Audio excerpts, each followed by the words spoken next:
Shalom anak-anak, sekarang ibu mau cerita tentang pemeliharaan Tuhan yang ajaib.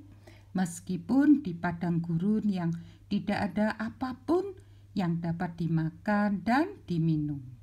Nah, siap-siap dengarkan ceritanya ya. Tuhan menyuruh Musa untuk memimpin bangsa Israel keluar dari perbudakan di Mesir. Dengan jumlah orang yang sangat banyak, besar kecil semuanya ikut keluar dari Mesir, menuju ke suatu tempat yang Tuhan sudah janjikan, yang nantinya untuk didiami oleh bangsa Israel. Rombongan yang dipimpin oleh Musa ini ketika sampai di tepi laut dan mereka masih bingung bagaimana cara menyeberangnya, tiba-tiba mereka melihat tentara Mesir yang sangat banyak datang mau menyerang mereka. Mereka jadi sangat ketakutan. Untung Tuhan memberikan pertolongannya yang ajaib. Dengan tongkat Musa yang diulurkan ke laut, maka terbelahlah lautnya, sehingga semua bangsa Israel dapat menyeberang dengan selamat. Dan tentara Mesir yang mengejar mereka akhirnya tenggelam di dalam laut, karena laut yang terbelah itu menutup lagi setelah bangsa Israelnya sampai di seberang laut. Bangsa Israel sangat bersuka cita karena mereka telah melihat kedahsyatan Tuhan dalam menolong mereka. Sekarang mereka sudah tidak perlu takut dikejar-kejar oleh tentara Mesir, sehingga mereka semua menari dan memuji-muji Tuhan.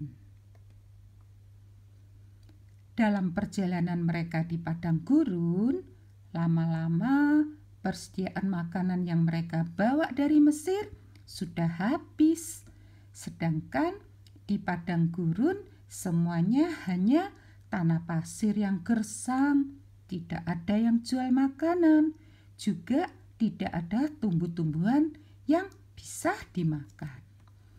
Semua jadi sangat kelaparan, maka mereka mulai bersungut-sungut dan marah-marah kepada Musa.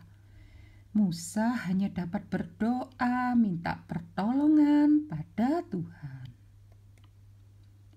Dan rupanya Tuhan tetap memelihara dengan baik. Setiap pagi Tuhan turunkan hujan roti dari surga yang berupa embun, dan setelah embunnya menguap, tampak butir-butir warna putih dan rasanya seperti kue madu.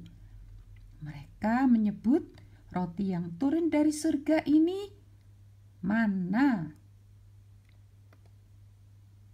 Waktu sore hari, Tuhan juga datangkan berduyun-duyun burung puyuh, sehingga selain ada roti, Tuhan juga sediakan burung puyuh untuk dimasak dan dimakan dagingnya. Dan semua ini disediakan Tuhan bukan hanya beberapa hari, tetapi bertahun-tahun sampai bangsa Israel masuk ke tanah perjanjian. Suatu ketika dalam perjalanan mereka, sampailah mereka di tempat yang tidak ada airnya. Mulai lagi mereka bersungut-sungut dan marah-marah kepada Musa karena tidak ada air, sehingga mereka semua kehausan. Musa hanya bisa berdoa minta pertolongan kepada Tuhan. Dan Tuhan menyuruh Musa untuk memukul dengan tongkatnya pada gunung batu. Dan ajaib sekali, gunung batu itu keluar airnya, sehingga semua orang dapat minum dengan sepuasnya. Anak-anak, kita telah mendengar betapa ajaibnya pemeliharaan Tuhan ya. Meskipun di padang gurun, Tuhan tetap dapat memelihara dengan baik. Karena itu, kita tidak perlu khawatir tidak ada makanan atau minuman, karena Tuhan pasti akan pelihara kita dengan baik. Tapi ingat, jangan sampai kita seperti mereka ya. Ketika tidak ada makanan atau minuman, langsung bersungut-sungut dan marah-marah. Karena Tuhan bisa sedih loh. Nah, untuk kisah ini kalian dapat baca juga di Alkitab, yaitu di Keluaran pasal 16 ayat 1 sampai 36 dan pasal 17 ayat 1 sampai 7. Puji Tuhan anak-anak, Tuhan Yesus memberkati. Amin.